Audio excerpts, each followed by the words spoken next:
नमस्कार विद्यार्थी मित्रांनो, हिस्ट्री बाय संतोष चव्हाण या आपल्या ऑफिशियल YouTube चॅनलवर तुम्हा सर्व विद्यार्थी मित्रांचं पुन्हा एकदा खूप खूप स्वागत. मित्रांनो, आपण सर्व विद्यार्थी स्पर्धा परीक्षेची तयारी करत आहात. कोणी UPSCची तयारी करतोय, कोणी राज्यसेवेची तयारी करतोय, तर कोणी कंबाईनच्या गट ब, गट क आणि अन्य सरळ सेवेची स्पर्धा परीक्षा तुम्ही या ठिकाणी देत आहात. लक्षात घ्या, स्पर्धा परीक्षेची तयारी करत असताना यामधला सर्वात महत्त्वाचा आणि कॉमन घटक आहे तो म्हणजे मॉडर्न इंडिया. तर लक्षात घ्या, मॉडर्न इंडियावर सर्वच प्रकारच्या स्पर्धा परीक्षांमध्ये प्रश्न विचारलेले असतात. पूर्वला आहेत आणि मुख्यला देखील या ठिकाणी विचारलेले आहेत. तर मित्रांनो, आपण आपल्या YouTube चॅनलच्या माध्यमातून एक अत्यंत महत्त्वाची इनिशिएटिव्ह या ठिकाणी घेत आहोत. कंप्लीट हिस्ट्री या टॉपिक अंतर्गत आपण आधुनिक भारताचा इतिहास जो आहे, तर या आधुनिक भारताच्या इतिहासातले सर्व महत्त्वाचे सेशन आपण इथे या ठिकाणी आपल्या YouTube चॅनलच्या माध्यमातून या ठिकाणी घेत आहोत, जेणेकरून तुम्हाला आधुनिक भारताचा इतिहास, भारतीय स्वातंत्र्य लढा समजून घेण्यामध्ये जास्त फायदा या ठिकाणी होईल आणि एकूणच या टॉपिकवर या ठिकाणी भरमसाठ प्रश्न आयोग जे विचारत आहे, तर ते प्रश्नांची उत्तरं तुम्हाला स्पर्धा परीक्षांमध्ये या ठिकाणी सहजरित्या सोडवता येईल. आणि म्हणून मग आजचं आपलं हे पहिलंच सेशन आपण या ठिकाणी करणार आहोत, ते म्हणजे युरोपियन कंपन्यांचं आगमन. तर रोज आपण आता या पद्धतीचं एक-एक सेशन या ठिकाणी करणार आहोत. YouTubeला तुम्ही या ठिकाणी माझ्या व्हिजिट द्या. जर कोणी विद्यार्थी मित्रांनी हा हिस्ट्री बाय संतोष चव्हाण हा या ठिकाणी YouTube चॅनल जर सबस्क्राईब केला नसेल, तर तो आत्ताच या ठिकाणी करून ठेवा.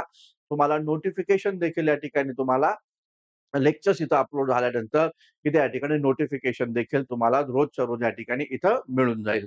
तर मित्रांनो, हे सगळे लेक्चर जे आहेत हे अत्यंत महत्त्वपूर्ण या ठिकाणी लेक्चर असणार आहेत. सर्व लेक्चर शेवटपर्यंत या ठिकाणी जरूर पहा. स्पर्धा परीक्षामध्ये तुम्हाला यश मिळवण्यासाठी हिस्ट्री हा एक अत्यंत महत्त्वाचा विषय हा इथे या ठिकाणी राहील. हे इथे या ठिकाणी लक्षात घ्या. तर सुरू करूया आपण आपल्या लेक्चरला. आता बघा, युरोपियन कंपन्यांचं आगमन हा पहिलाच टॉपिक आहे आधुनिक भारताच्या इतिहासातला. जर आपण पाहिलं की भारताचा आधुनिक कालखंड जो आहे, हा कधी या ठिकाणी सुरू होतो, तर त्यावर थोडंसं भाष्य या ठिकाणी करूया. जनरली जर आपण पाहिलं की 1707 ला औरंगजेब राजाचं निधन झाल्यानंतर मुघल सत्तेला उतरती कळा या ठिकाणी लागलेली आहे. तर मुघल सत्तेला उतरती कळा लागली आणि त्याच नंतर भारतामध्ये युरोपियन कंपन्यांनी भारतामध्ये आपली सत्ता इथे या ठिकाणी स्थापित केली. युरोपियन कंपन्यांनी आपली सत्ता भारतामध्ये स्थापित केल्यानंतरचा जो कालखंड आहे, तो कालखंड जनरली आपण आधुनिक भारताचा इतिहास म्हणून इथे या ठिकाणी संबोधतो. आणि म्हणून मग आधुनिक भारताच्या इतिहासाला अभ्यास करत असताना पहिलाच टॉपिक आपल्याला इथे या ठिकाणी असतो. कोणतंही स्पर्धा परीक्षेचं पुस्तक या ठिकाणी तुम्ही ओपन करा. त्यामधला पहिलाच टॉपिक या ठिकाणी असतो, तो म्हणजे युरोपियन कंपन्यांचं आगमन. तर आजच्या या सेशनमध्ये आपण पाहूया युरोपियन कंपन्यांचं आगमन का बरं झालं? कोणत्या घटकांमुळे झालं? कोणकोणते घटक या ठिकाणी कारणीभूत होते युरोपियन कंपन्यांचं भारतामध्ये आगमन होण्यामध्ये आणि त्याचबरोबर कोणत्या क्रमानं युरोपियन कंपन्या भारतामध्ये आल्या आणि त्यांनी कोणकोणत्या ठिकाणी वसाहती स्थापन केल्या. त्या सर्व टॉपिकवर आजच्या दिवशी आपल्याला इथे या ठिकाणी या सेशनमध्ये काम करायचंय. तर या टॉपिकला सुरुवात करण्यापूर्वी एक महत्त्वाची सूचना या ठिकाणी देतो, की जे कोण विद्यार्थी 2026 ला राज्यसेवा डिस्क्रिप्टिव्ह पॅटर्नला सामोरं जाणार असतील, अशा विद्यार्थी मित्रांसाठी हिस्ट्री जीएस या टॉपिक अंतर्गत किंवा ही एक अत्यंत महत्त्वाची बॅच, बेसिक टू ॲडव्हान्स अशा पद्धतीची बॅच आपण 1 जुलैपासून या ठिकाणी सुरू करत आहोत आपल्या YouTubeच्या ॲप्लिकेशनवर. लक्षात घ्या, हिस्ट्री बाय संतोष चव्हाण हे जे आपलं ॲप्लिकेशन आहे, त्या ॲप्लिकेशनमध्ये या ठिकाणी 1 जुलैपासून ही बॅच या ठिकाणी सुरू होणार आहे. या बॅचमध्ये एक महत्त्वाचं डिस्काउंट दिलेलं आहे, ज्यामध्ये आपण पहिले 100 प्रवेश जे कोण विद्यार्थी या ठिकाणी या बॅचमध्ये करतील, अशा विद्यार्थी मित्रांना 85% डिस्काउंट आपण या ठिकाणी देत आहोत. म्हणजेच ₹10,000 ची बॅच ही केवळ ₹1,500 मध्ये त्यांना या ठिकाणी अवेलेबल होईल. आणि लक्षात घ्या, ही जी बॅचची व्हॅलिडिटी जी आहे ती 18 महिने आहे.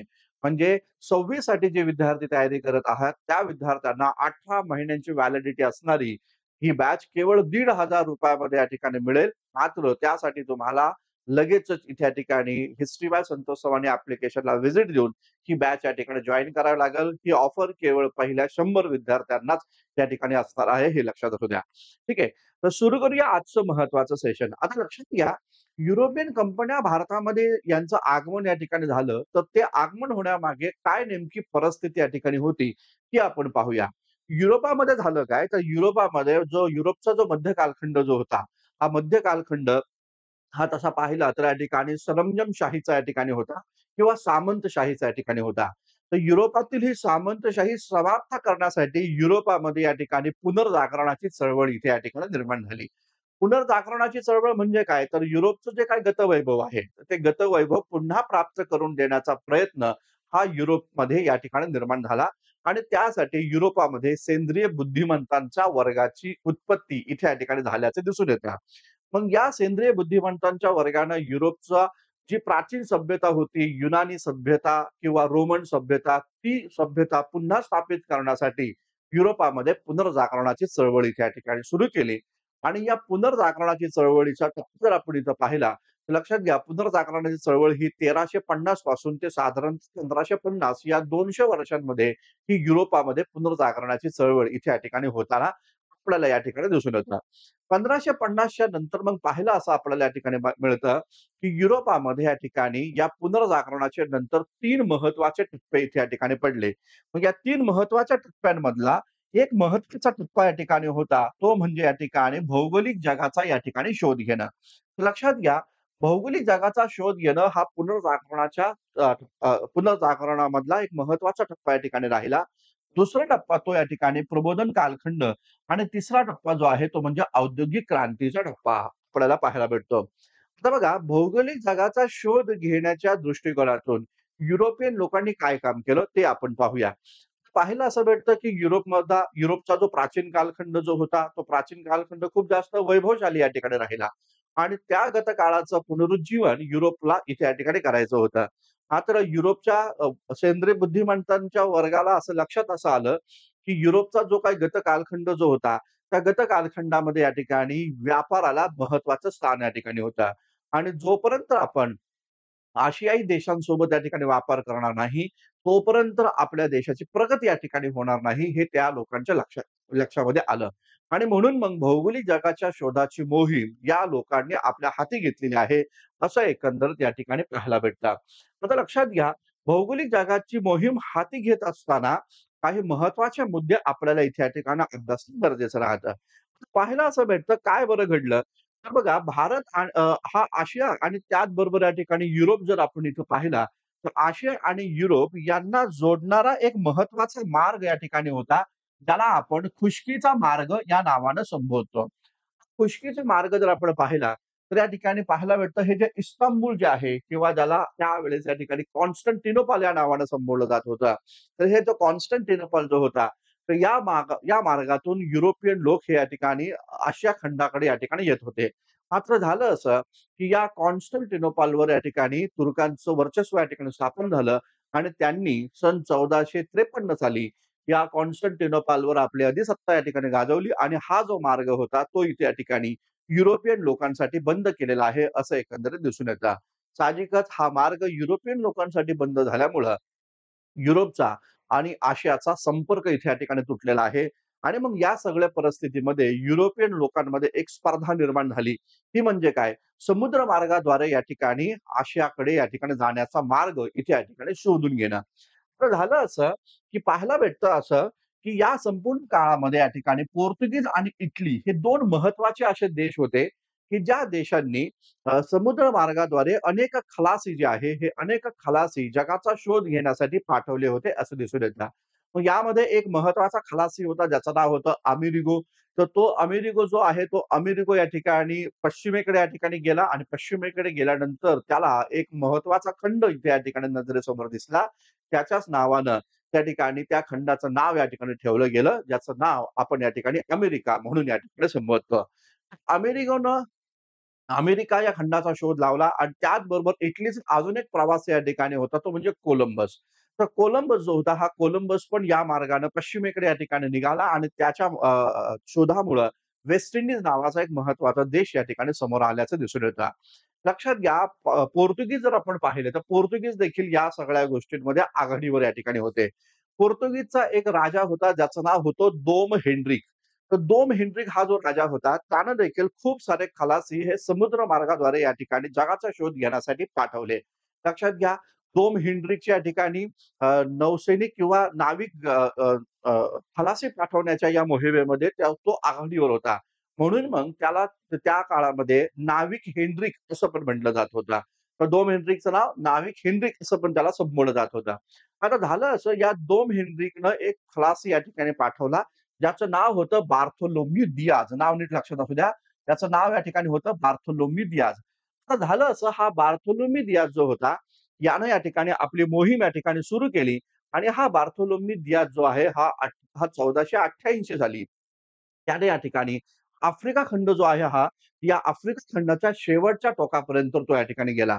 त्याला लक्षात आलं, की आफ्रिका खंड हा या ठिकाणी पृथ्वीचा शेवटचा टोक या ठिकाणी आहे आणि म्हणून मग त्याने या ठिकाणी या भूप्रदेशाला भेट दिली आणि त्यानंतर तो मायदेशी आपल्या या ठिकाणी निघून गेला.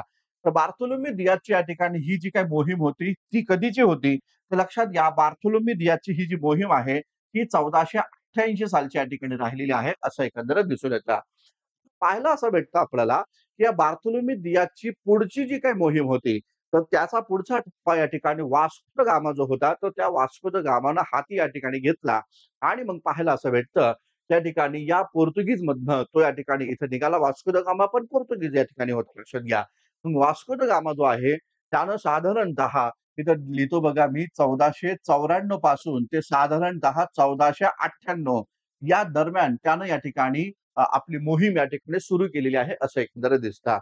या वास्को द गामानं या बार्थोलोम्यू दियाजनं जे काही केप ऑफ गुड होपला, जे काही त्याला आज आपण या ठिकाणी साऊथ आफ्रिका या ठिकाणी म्हणतो, त्या केप ऑफ गुड होपला त्यानं या ठिकाणी इथं वळसा या ठिकाणी घातला आणि वळसा घालून हा वास्को द गामा जो आहे, हा इथे या ठिकाणी भारताच्या कालिकत नावाचं जे बंदर आहे, तर त्या कालिकत बंदरामध्ये इथे या ठिकाणी पोहोचलेला आहे, असं एकंदरीत दिसून येतं.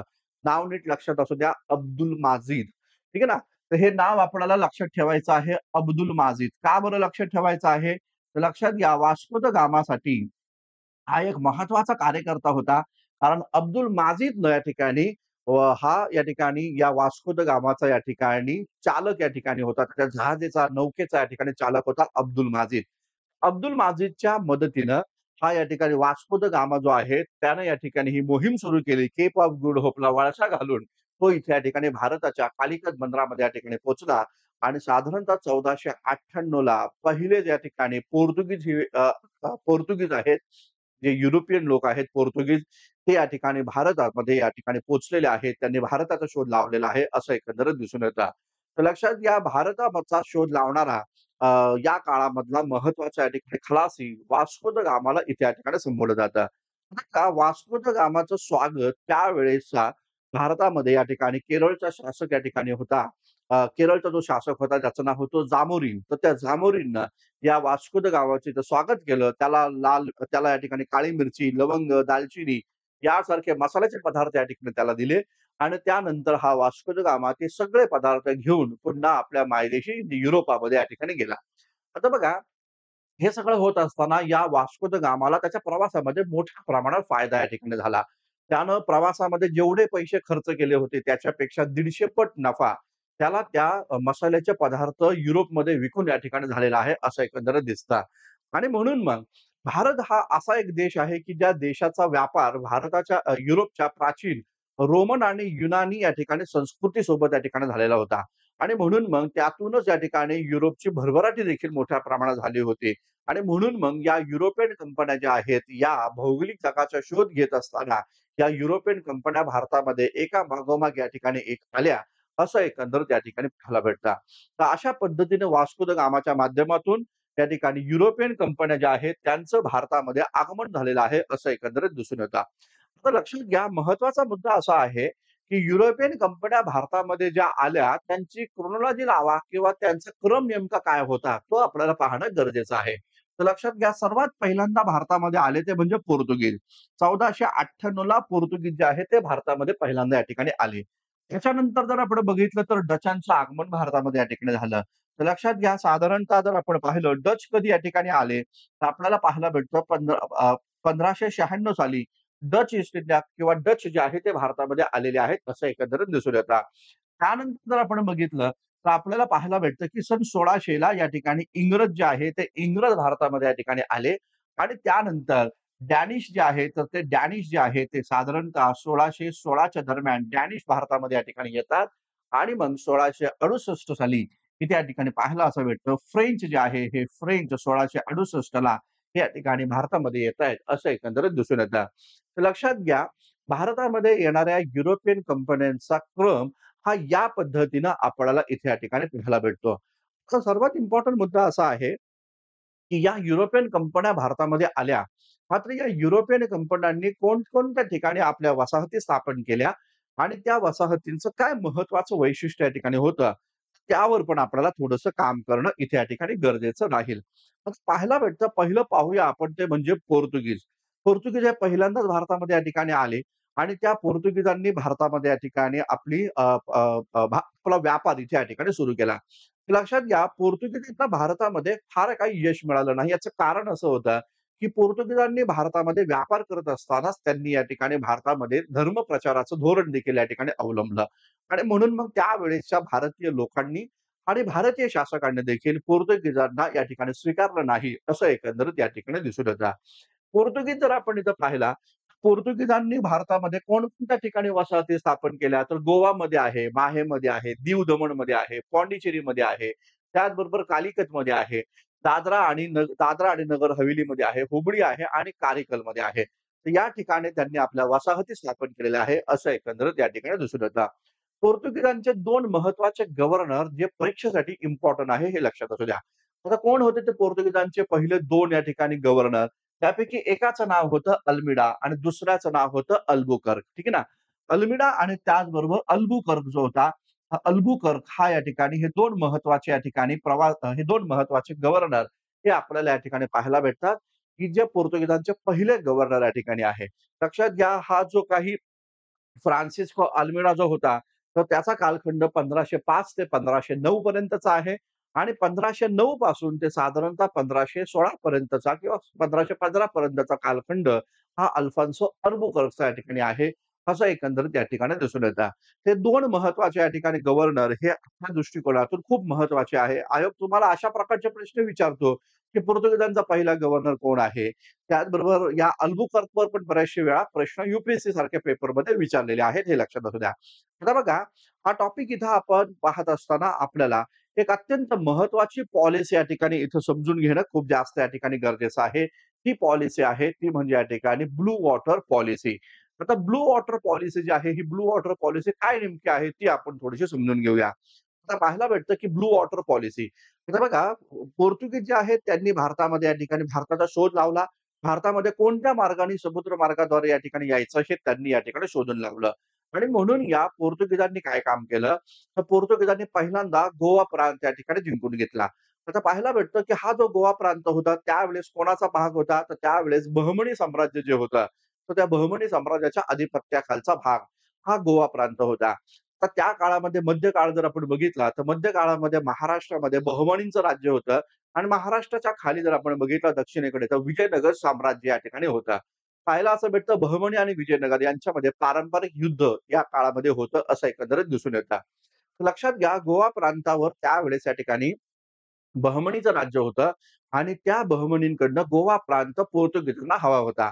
म्हणून पोर्तुगीजांनी काय केलं, मग पोर्तुगीजांनी त्यावेळेस या ठिकाणी गोव्यावर हल्ला केला आणि गोवा प्रांत जिंकून घेण्यासाठी त्यानं विजयनगरचा एक महत्वाचा राजा होता, ज्याचं नाव या ठिकाणी होतं, ते म्हणजे कृष्णदेवराय.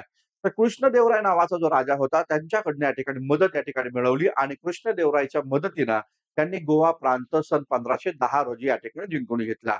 आता लक्षात घ्या, हा प्रांत जिंकून घेतल्यानंतर आता पोर्तुगीजांचा गव्हर्नर जो आहे, तो या ठिकाणी इथं गोवा प्रांतामध्ये या ठिकाणी बसतोय आणि तो त्यांचं भारतातलं महत्वाचं हेडक्वार्टर त्यांनी इथे या ठिकाणी बनवलं. आता पाहायला असं भेटलं, की या पोर्तुगीजांनी एक पॉलिसी आणली. त्या पॉलिसीमध्ये असं म्हटलं गेलं, की भारतामध्ये आम्ही समुद्र मार्गाद्वारे कसं यायचं आहे त्याचा शोध लावला आणि त्यामुळे आता भारताच्या समुद्रावर, हिंदी महासमुद्रावर आमचीच अधिसत्ता या ठिकाणी राहील. तर भारताच्या हिंदी महासमुद्रावर जर कोणतं जहाज उतरायचं असेल, तर त्यांनी आधी पोर्तुगीज गव्हर्नर म्हणजे जो गोवा प्रांतामध्ये बसतो, तर त्या गोवा प्रांतामध्ये बसणाऱ्या पोर्तुगीज गव्हर्नरची परवानगी या ठिकाणी घ्यायची आहे. जर का त्यांनी ती परवानगी घेतली नाही, त्याच्याकडे तशा प्रकारच्या या ठिकाणी परवानगीचं पत्र या ठिकाणी नसेल, तर या ठिकाणी ते जहाज डुबवण्याचा अधिकार पोर्तुगीजांना असेल, अशा प्रकारची भूमिका ही त्या ठिकाणी घेतली गेलेली होती, असं एकंदरीत दिसून येतं. आता साहजिकच झालं काय, की यामुळं युरोपियन कंपन्या जेव्हा-जेव्हा समुद्र मार्गाद्वारे म्हणजे पोर्तुगीज व्यतिरिक्त अन्य युरोपियन कंपन्या जेव्हा भारतीय समुद्रामध्ये उतरत होत्या, तेव्हा भारतीय समुद्र हा अशांत होता.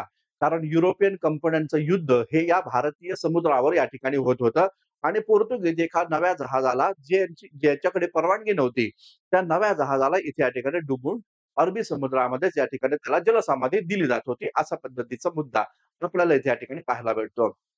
लक्षात घ्या, या पोर्तुगीजांनी भारताच्या एका शासकाला देखील त्याच्यासोबत देखील एक समुद्र युद्ध या ठिकाणी केलं होतं आणि त्या समुद्र युद्धामध्ये भारताच्या एका शासकाला त्यांनी अरबी समुद्रामध्ये डुबून मारलं होतं. असा शासक हा गुजरातचा राजा होता. त्याचं नाव होतं बहादूर शाह.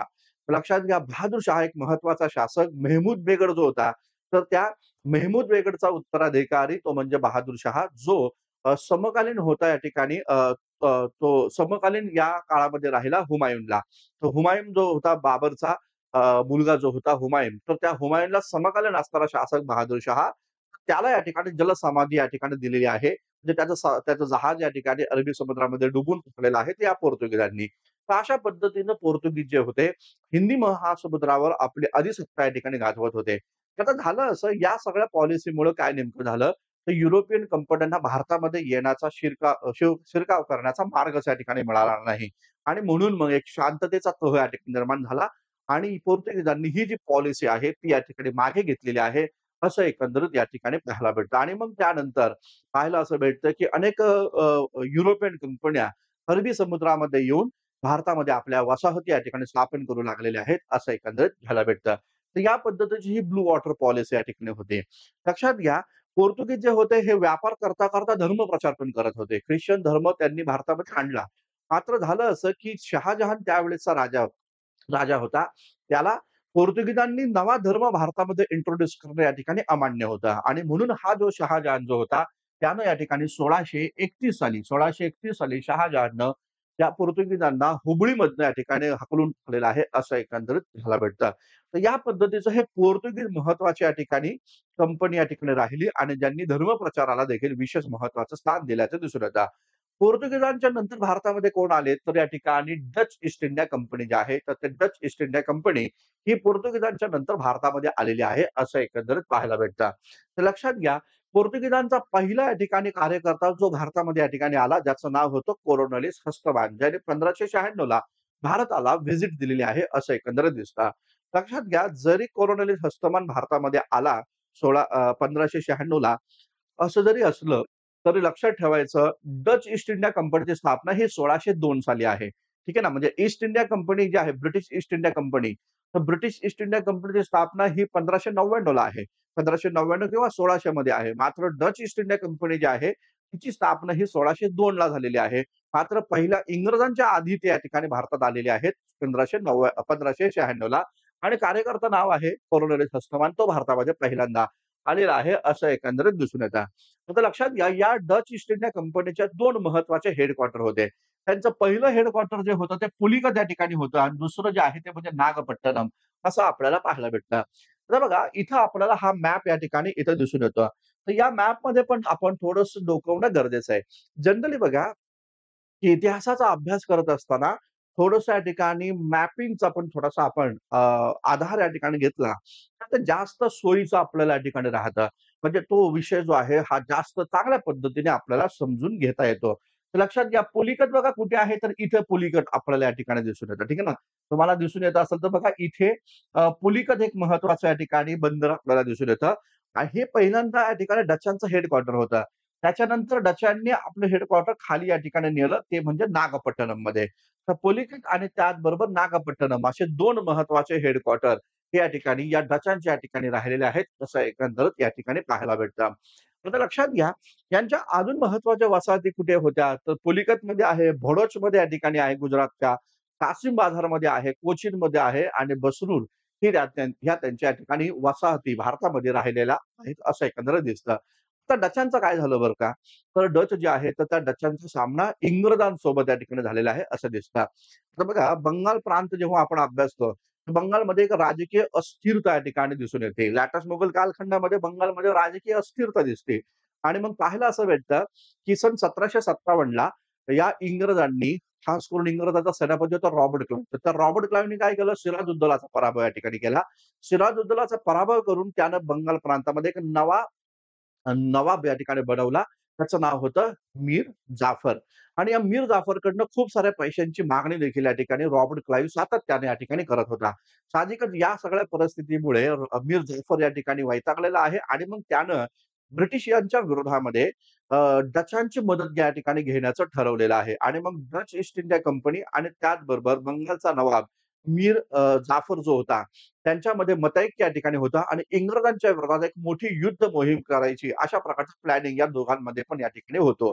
आता झालं असं, की या सगळ्याची चाहूल इंग्रजांना लागली आणि मग रॉबर्ट क्लाइव्हनी काय केलं, तर रॉबर्ट क्लाइव्हनं डच आपल्यावर हल्ला करतील त्याच्याच आधी या ठिकाणी रॉबर्ट क्लाइव्हनंच या ठिकाणी डायरेक्ट डचांवर या ठिकाणी हल्ला केला. इंग्रज आणि डच यांच्यात जे युद्ध या ठिकाणी झालं, त्याला आपण बेद्रा युद्ध या नावाने या ठिकाणी संबोधतो. ठीक आहे ना? तर बेद्रा युद्ध जे आहे हे 1759 रोजी या ठिकाणी झालं. म्हणजे प्लासी युद्ध झालं 1757 ला आणि प्लासीच्या 2 वर्षानंतर हे या ठिकाणी बेद्रा युद्ध झालेलं आहे. असं एकंदरीत या ठिकाणी दिसून येतं. तर बेद्रा कुठे आहे तर लक्षात घ्यावं ठेवायचं बंगाल प्रांत जो आहे, तर त्या बंगाल प्रांतामध्ये बेद्रा आहे. कारण बऱ्याचशा विद्यार्थ्यांना बेद्रा हे लोकेशन पण माहीत नसतं. फक्त लक्षात ठेवा बंगाल प्रांतामध्ये ज्या ठिकाणी बेद्रा हे ठिकाण आहे, तिथं या ठिकाणी इंग्रजांनी या डचांचा पराभव केलेला आहे, असं एकंदरीत या ठिकाणी दिसून येतं. तर पहा यानंतर आपल्याला या ठिकाणी पाहायला भेटतं सर्वात महत्त्वाची जी कंपनी आहे, ती म्हणजे ब्रिटिश ईस्ट इंडिया कंपनी.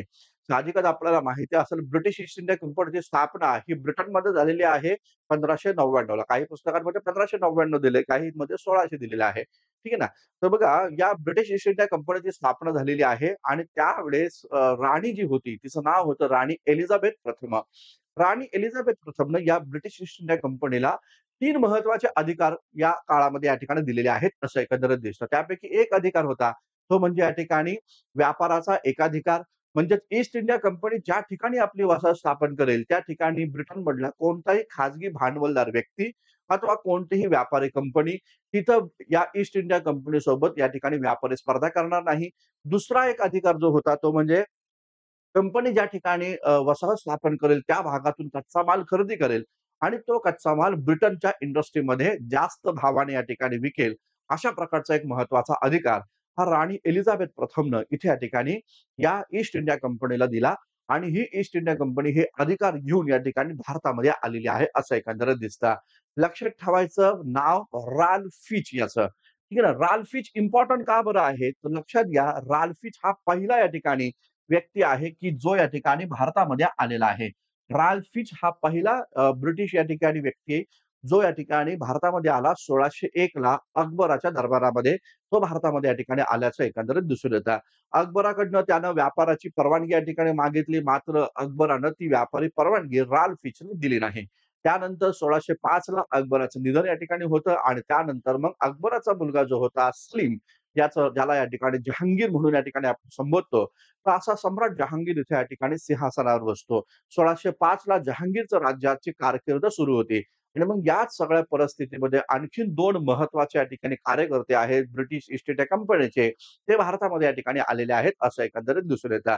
त्यापैकी एकाचं नाव आहे तो म्हणजे एकाचं नाव या ठिकाणी आहे कॅप्टन हॉकिन्स आणि दुसरा जो आहे त्याचं नाव आहे विलियम फिच. लक्षात घ्या. कॅप्टन हॉकिन्स आणि विलियम फिच 1608 ला हे या ठिकाणी भारतामध्ये आलेले आहेत, असं एकंदरीत दिसतं. या कॅप्टन हॉकिन्सनं बेकायदेशीररित्या त्या सुरतमध्ये पहिली वखार या ठिकाणी स्थापन केली. मात्र त्या वखारेला जहांगीर राजाने परवानगी दिली नव्हती. तरी देखील 1608 च्या दरम्यान या ठिकाणी कॅप्टन हॉकिन्सनं सुरतमध्ये ही वसाहत बेकायदेशीररित्या चालवलेली होती, असं दिसून येतं. पाहायला असं भेटतं, की जोपर्यंत भारतीय सम्राट आपल्या वखारीला या ठिकाणी मान्यता देत नाही, तोपर्यंत या ठिकाणी आपला कारभार जो आहे, हा सहजरित्या आणि सुरळीतरित्या या ठिकाणी होणार नाही, हे इंग्रजांच्या लक्षात आलं होतं आणि म्हणून मग राणी एलिझाबेथ प्रथमनं आपला एक राजदूत सन 1612 ला भारतामध्ये पाठवला. त्याचं नाव होतं सर थॉमस रो. आता लक्षात घ्या, हा सर थॉमस रो या ठिकाणी 1612 ला भारतामध्ये येतो आणि तो सर थॉमस रो जहांगीरला या ठिकाणी भेट देतो. जहांगीरला भेट दिल्यानंतर जहांगीरच्या दरबारामध्ये आल्यानंतर हा सर थॉमस रो या ठिकाणी ईस्ट इंडिया कंपनीसाठी लायसन्सची मागणी या ठिकाणी करतो आणि मग जहांगीर राजा जो आहे हा ईस्ट इंडिया कंपनीला भारतामध्ये वसाहत स्थापन करण्याची परवानगी, वसाहत स्थापन करण्याचं लायसन इथे या ठिकाणी बहाल केलं जातं. साहजिकच या लायसन्सच्या आधारावर मग ईस्ट इंडिया कंपनी भारतामध्ये आपल्या वसाहती या ठिकाणी स्थापन करतायत, असं एकंदरीत पाहायला भेटतं. मग ईस्ट इंडिया कंपनीने भारतामध्ये कोणकोणत्या ठिकाणी आपल्या महत्त्वाच्या वसाहती स्थापन केल्या? त्यापैकी एक वसाहत त्यांची पहिली वसाहत सुरतमध्ये होती. 1613 ला सुरतला त्यांनी वसाहत स्थापन केली. दुसरी वसाहत त्यांची मद्रासमध्ये होती. 1639 ला त्यांनी दुसरी वसाहत मद्रासमध्ये स्थापन केली. तिसरी वसाहत त्यांची या ठिकाणी अ, मुंबईमध्ये या ठिकाणी स्थापन झाली 1661 ला आणि चौथी वसाहत जी आहे ती म्हणजे कलकत्तामध्ये त्यांनी या ठिकाणी 1690 ला स्थापन केलेली आहे, असं एकंदरीत दिसतं. आता लक्षात घ्या, या कलकत्ता या वसाहतीचं वैशिष्ट्य असं आहे, या 3 महत्त्वाच्या वसाहतींना एकत्र करून कलकत्ता ही वसाहत ब्रिटिशांनी निर्माण केलेली आहे, असं दिसतं. तर एक आहे ते म्हणजे कालिकत, दुसरी आहे गोविंदपूर आणि तिसरी आहे सुता नदी. तर कालिकत, गोविंदपूर आणि सुता नदी या 3 वसाहतींना एकत्र करून कलकत्ता एक महत्त्वाची वसाहत इंग्रजांनी निर्माण केलेली आहे, असं दिसून येतं. तर पाहायला असं भेटतं आपल्याला, की 1698 ला एक महत्त्वाची घटना या ठिकाणी घडली. आपल्याला माहिती आहे, की औरंगजेब नावाचा जो शासक आहे, जो भारतीय इतिहासामध्ये आपण त्याला अत्यंत क्रूर शासक या ठिकाणी मानतो. त्याचं कारण आहे त्याने त्याच्या स्वतःच्या पित्याची या ठिकाणी हत्या केलेली आहे.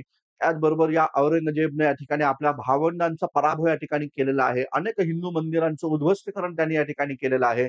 आपल्या महाराष्ट्रातल्या राजांना या ठिकाणी त्याने या ठिकाणी त्यांची पण निगूनपणे हत्या या ठिकाणी केलेली आहे आणि म्हणून मग भारतीय इतिहासामध्ये औरंगजेब हा अत्यंत क्रूर शासक म्हणून या ठिकाणी ओळखला जातो. पाहायला असं भेटतं, की या शासकाला औरंगजेब राजा जो होता, त्याच्या तिजोरीमध्ये या ठिकाणी मोठ्या प्रमाणावर खडखडाट निर्माण झाला. कारण औरंगजेबच्या आधीचे जे शासक होते, त्यांनी स्थापत्य कलेवर, दरबारी कलेवर खूप पैसा खर्च केला आणि औरंगजेबला या ठिकाणी राज्य करण्यासाठी मुबलक पैसाच मिळाला नाही. आणि मग याच काळामध्ये औरंगजेबच्या काळामध्ये खूप सारे बंड या ठिकाणी व्हायला लागलेले होते आणि त्या बंडांना शमवण्यासाठी त्याला पैशाची गरज होती. आणि म्हणून या औरंगजेब राजांनी काय केलं, कलकत्ता ही जी वसाहत आहे, या कलकत्ता वसाहतीमध्ये या ब्रिटिश ईस्ट इंडिया कंपनीला करमुक्त व्यापाराची परवानगी दिली. तर लक्षात असू द्या, करमुक्त व्यापाराची परवानगी देणारा पहिला या ठिकाणी मुघल शासक कोण असेल तर तो औरंगजेब आहे. 1698 ला त्याने या ठिकाणी कलकत्तामध्ये करमुक्त व्यापाराची परवानगी ब्रिटिश ईस्ट इंडिया कंपनीला दिली आणि त्यानंतर पाहायला असं भेटतं, त्या ठिकाणी त्या बदल्यात या ब्रिटिश ईस्ट इंडिया कंपनी वार्षिक ₹3000 हे या ठिकाणी या औरंगजेब राजाला द्यायचं ठरवलेलं होतं. तर ₹3000 वार्षिक नजराणा या बोलीवर कलकत्तामध्ये करमुक्त व्यापाराची परवानगी इथे या ठिकाणी मिळालेली आहे. ती म्हणजे कोणाला? या ठिकाणी ईस्ट इंडिया कंपनीला. तर अशा पद्धतीचा हा महत्त्वाचा अधिकार सर्वप्रथम औरंगजेब राजानं इथे या ठिकाणी दिल्याचं एकंदरीत दिसून येतं. आता दुसरं महत्त्वाचं काय बरं का? तर औरंगजेबचं निधन झालेलं आहे 1707 ला. 1707 नंतर लॅटर मुघल कालखंडाला सुरुवात या ठिकाणी भारतात होती. आणि ज्या पद्धतीनं औरंगजेबनं बंगाल प्रांतात, कलकत्तामध्ये या ठिकाणी करमुक्त व्यापाराची परवानगी दिली होती. तर औरंगजेब राजाच्या निधनानंतर आता जो बहादूरशाह नावाचा शासक आला त्यानं ही परवानगी या ठिकाणी समाप्त केली. आणि मग लॅटस मुघल कालखंडामध्ये बहादूरशाह प्रथम नंतर जहांगीरशाह आला. जहांगीरशाह नंतर या ठिकाणी फर्रुखशेर नावाचा शासक इथं सत्तेमध्ये आला. तर या फर्रुखशेरनं 1717 ला ती परवानगी रिन्यू या ठिकाणी केली. ती परवानगी पुन्हा या ठिकाणी बंगाल प्रांतामध्ये दिलेली आहे असं दिसतं. तर लक्षात ठेवायचं बंगाल प्रांतामध्ये ईस्ट इंडिया कंपनीला करमुक्त व्यापाराची परवानगी देणारा पहिला शासक औरंगजेब आणि त्यानंतर 1717 ला फर्रुखसिंहनं त्या प्रकारचा करमुक्त व्यापाराची परवानगी दिलेली आहे, असं एकंदरीत या ठिकाणी दिसून येतं. आता लक्षात घ्या, या ईस्ट इंडिया कंपनीच्या कारकिर्दीमध्ये एक महत्त्वाचा करार या ठिकाणी होतो, ज्याला आपण व्हाईट हॉल करार या नावाने संबोधतो. व्हाईट हॉर करार काय आहे? तर पाहायला असं भेटतं ब्रिटनचा एक राजा होता ज्याचं नाव होतं चार्ल्स द्वितीय. तर या चार्ल्स द्वितीयनी काय केलं, तर या चार्ल्स द्वितीय जो होता त्यानं या ठिकाणी पोर्तुगीजांची एक राजकन्या होती तिच्यासोबत या ठिकाणी विवाह केला. आता साहजिकच पोर्तुगीज राजकन्यासोबत विवाह केल्यामुळं पोर्तुगीजांच्या ताब्यामध्ये आधी या ठिकाणी होतं ते म्हणजे मुंबई. मग त्यांनी ती जी मुंबई वसाहत आहे ती या ठिकाणी या चार्ल्स द्वितीयाला हुंड्यामध्ये या ठिकाणी दिली. तर लक्षात असू द्या पोर्तुगीजांच्या ताब्यात पहिल्यांदा मुंबई हे या ठिकाणी वसाहत राहिलेली आहे आणि नंतर जसा हा विवाह झाला, तशानंतर त्या पोर्तुगीजांनी ती जी वसाहत आहे, ती या ठिकाणी मुंबई वसाहत ही या ठिकाणी इंग्रजांना देऊ केलेली आहे असं दिसतं. म्हणजेच मुंबई ही वसाहत ब्रिटिशांना या ठिकाणी हुंड्यामध्ये या ठिकाणी मिळालेली आहे. हा महत्त्वाचा मुद्दा या ठिकाणी लक्षात घ्या. आणि मग झालं काय, की या चार्ल्स द्वितीय जो होता त्यानं काय केलं, ही जी वसाहत आहे, ही वार्षिक 10 पौंड भाडे या तत्वावर, वार्षिक 10 पौंड भाडे या तत्वावर ही वसाहत ईस्ट इंडिया कंपनीला चार्ल्स द्वितीयानं इथे या ठिकाणी दिलेली आहे, असं एकंदरीत दिसतं. हा जो करार झाला त्याला या ठिकाणी व्हाईट हॉल करार या नावानं संबोधलं जातं. हा महत्त्वाचा मुद्दा इथे या ठिकाणी लक्षात असू द्या. या पद्धतीचा हा महत्त्वाचा करार इथे या ठिकाणी झाल्याचं एकंदरीत दिसून येतं. लक्षात घ्या, यानंतर एक अत्यंत महत्त्वाची कंपनी आहे, जिचं नाव आहे डॅनिश ईस्ट इंडिया कंपनी. ठीक आहे ना? तर डॅनिश ईस्ट इंडिया कंपनी जी आहे, तिची स्थापना जर आपण पाहिली, तर ती 1616 ची आहे. हे लक्षात घ्या. काही पुस्तकांमध्ये 1612 पण म्हटलेलं आहे. 1612 ते 1616 च्या दरम्यान ही या ठिकाणी डॅनिश ईस्ट इंडिया कंपनीची स्थापना झालेली आहे, असं एकंदरीत दिसतं. हा फोटो कोणाचा आहे? तर हा फोटो जर आपण पाहिला, त्या ठिकाणी विल्यम कैरे जे होते, हे विल्यम कैरेंचा या ठिकाणी आपल्याला पाहायला भेटतो. ज्या विल्यम कैरेनं या डॅनिश ईस्ट इंडिया कंपनीच्या अधिपत्याखाली श्रीरंगपट्टणममध्ये श्रीरामपूरमध्ये एक महत्त्वाची मिशन चालवलं होतं. त्याचं नाव या ठिकाणी होतं सेरामपूर मिशन. ठीक आहे ना? तर सेरामपूर मिशन हे डॅनिश ईस्ट इंडिया कंपनीच्या अधिपत्याखाली होतं. हा महत्त्वाचा मुद्दा इथे या ठिकाणी लक्षात घ्या. आता यांच्या प्रमुख वसाहती जर आपण पाहिल्या तर त्रावणकोरमध्ये आहे. त्याचबरोबर श्रीरंगपट्टणममध्ये आहे आणि श्रीरामपूरमध्ये आहे. ठीक आहे ना. तर त्रावणकोर, श्रीरंगपट्टणम आणि त्याचबरोबर श्रीरामपूरमध्ये यांच्या प्रमुख वसाहती या ठिकाणी होत्या. असं एकंदरीत या ठिकाणी दिसून येतं. आणि मग या विल्यम कैरेनं काय केलं, तर या विल्यम कैरेनं सन 1799 ला बाप्तिस्ट मिशनरी सोसायटीची स्थापना हे सेरामपूरमध्ये या ठिकाणी केलेली आहे. आता ब्रिटिशांना श्रीरामपूर असं म्हणता येत नव्हतं आणि म्हणून ब्रिटिशांनी या श्रीरामपूरचा उच्चार सेरामपूर असं या ठिकाणी केला. काय केला? तर सेरामपूर. मग या प्रकारे सेरामपूर जो आहे, तर त्या सेरामपूरमध्ये त्या ठिकाणी एक मिशन होतं, ज्याचं नाव बाप्तिस्ट मिशनरी सोसायटी होती. त्यालाच सेरामपूर मिशन म्हणून इथे या ठिकाणी संबोधलं गेलेलं आहे. असं एकंदरीत या ठिकाणी पाहायला भेटतं. तर या पद्धतीचा महत्त्वाचा मुद्दा इथे या ठिकाणी लक्षात घ्या. तर बघा डॅनिश ईस्ट इंडिया कंपनीचं एक वैशिष्ट्य आहे. तर ही डॅनिश ईस्ट इंडिया कंपनीने भारताच्या राजकारणामध्ये हस्तक्षेप केला नाही किंवा जो वसाहत मिळवण्याचा जो काही वसाहती कालखंड या ठिकाणी ब्रिटिशांचा आणि युरोपियन कंपन्यांचा होता, वसाहती संघर्ष होता. तर त्या वसाहती संघर्षामध्ये या डॅनिश ईस्ट इंडिया कंपनीने कसल्याच प्रकारचा सहभाग घेतलेला नाही, असं एकंदरीत दिसतं. सरतेशेवटी काय झालं, तर सरतेशेवटी 1868 साली या डॅनिश ईस्ट इंडिया कंपनीनं आपल्या सर्व वसाहती ज्या पण भारतामध्ये होत्या, त्या ब्रिटिशांना विकल्या आणि मग ही डॅनिश ईस्ट इंडिया कंपनी जी आहे, ही या ठिकाणी इंडोनेशियामध्ये या ठिकाणी सर्व आपले अधिकार विकून ती इंडोनेशियामध्ये गेलेली आहे. असं एकंदरीत या ठिकाणी पाहायला भेटतं. इंडोनेशिया, जावा, सुमात्रा या बेटांवर ते गेलेले आहेत, असं दिसून येतं. तर या पद्धतीचं ही आपल्याला महत्त्वाचा मुद्दा पाहायला भेटतो, ते म्हणजे डॅनिश ईस्ट इंडिया कंपनीचा. ठीक आहे. डॅनिश ईस्ट इंडिया कंपनीच्या नंतर एक महत्त्वाची कंपनी आपण पाहणार आहोत, ती म्हणजे फ्रेंच ईस्ट इंडिया कंपनी. आता बघा, फ्रेंच ईस्ट इंडिया कंपनी जर आपण पाहिली, तर आपल्याला पाहायला भेटतं या फ्रेंच ईस्ट इंडिया कंपनीची स्थापना जी आहे, ती या ठिकाणी कोणी केलेली आहे? तर फ्रेंच ईस्ट इंडिया कंपनीची स्थापना ही कॉल्बर्टद्वारा या ठिकाणी करण्यात आल्याचे दिसून येतं. कॉल्बर्ट जो आहे, त्यानं 1664-68 दरम्यान या पद्धतीच्या या ठिकाणी 64 च्या दरम्यान या ठिकाणी फ्रेंच ईस्ट इंडिया कंपनीची स्थापना केलेली आहे, असं एकंदरीत दिसतं. आता बघा या फ्रेंच ईस्ट इंडिया कंपनीची स्थापना झाल्यानंतर या फ्रेंच ईस्ट इंडिया कंपनीनं भारतात काही महत्त्वाच्या वसाहती या ठिकाणी स्थापन केल्या. त्यातली पहिली वसाहत जी आहे ती म्हणजे या ठिकाणी सुरतमध्ये 1668 ला स्थापन झालेली आहे. दुसरी वसाहत जी आहे ती मच्छलीपट्टणम जी आहे ती 1669 ला स्थापन झालेली आहे. तिसरी वसाहत जी आहे ती पॉंडिचेरीला यांनी स्थापन केली 1674 ला आणि चौथी वसाहत जी आहे ती चंद्रनगर जो आहे, बंगाल प्रांतामधलं ठिकाण आहे. ते 1690 ला त्यांनी इथे या ठिकाणी स्थापन केलेलं आहे, असं एकंदरीत दिसून येतं. तर चंद्रनगर कुठे आहे बस एकदा पाहून घेऊ आपण, ठीक आहे ना. कारण काय आहे बघा थोडंसं आपल्याला मॅपिंगचा पण वापर करता आला पाहिजे. तर चंद्रनगर बघा इथे आहे. चंद्रनगर इथे आहे आणि ब्रिटिशांची जी वसाहत होती ती फोर्ट विल्यम ही वसाहत त्याच्या खाली या ठिकाणी आहे. ठीक आहे ना. तर या पद्धतीचा मुद्दा आपल्याला पाहायला भेटतो. हा चंद्रनगर जो आहे तर त्या चंद्रनगरमध्ये या ठिकाणी फ्रेंचांची एक महत्त्वाची वसाहत स्थापन झालेली होती. आणि लक्षात घ्या, या चंद्रनगरमध्ये फ्रेंचांचा एक महत्त्वाचा सेनापती होता, ज्याचं नाव होतं डुप्ले. ठीक आहे ना. तर डुप्ले हे एक अत्यंत कर्तबगार या ठिकाणी फ्रेंचांचा इथे या ठिकाणी गव्हर्नर या ठिकाणी राहिलेला आहे, असं एकंदरीत दिसतं. आपल्याला माहिती आहे बघा, भारतामध्ये एक अत्यंत महत्त्वाचं युद्ध झालं. म्हणजे बंगालच्याही आधी एक महत्त्वाचं युद्ध भारतामध्ये झालं, ज्याला आपण कर्नाटक युद्ध या ठिकाणी म्हणतो. ब्रिटिश आणि त्याचबरोबर फ्रेंच यांचं वर्चस्व भारतावर सिद्ध करायचं आहे. त्याच्यासाठी कर्नाटकच्या भूमीमध्ये इंग्रज-फ्रेंच युद्ध होतं. कर्नाटकच्या भूमीमध्ये हे युद्ध झाल्यामुळं कर्नाटकच्या शासकानं या युद्धामध्ये सहभाग नोंदवला. म्हणून आपण त्याला या ठिकाणी काय म्हणतो, कर्नाटक युद्ध म्हणून या ठिकाणी संबोधतो. तर अशा प्रकारे एकूण 3 युद्ध ही या ठिकाणी इंग्रज-फ्रेंच यांच्यामध्ये झालेली आहे, असं एकंदरीत पाहायला भेटतं.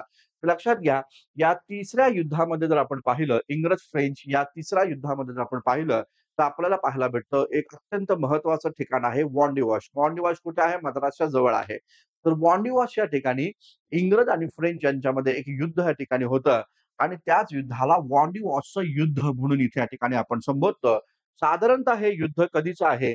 तर लक्षात घ्या सन 1760 सालचं आहे. तर 1760 साली म्हणजेच आपण पाहू शकतो बघा, पहिलं तर बंगाल प्रांतावर विजय मिळवला इंग्रजांनी 1757 ला. बंगाल प्रांत त्यांनी जिंकून घेतला. त्याच्यानंतर बेदरा युद्धामध्ये डचांचा पराभव केला आणि 1760 साली त्यांनी वॉन्डिवॉसचं युद्ध जिंकलं. त्याच्यामध्ये फ्रेंचांचा पराभव इथे या ठिकाणी झालेला आहे, असं एकंदरीत दिसून येतं.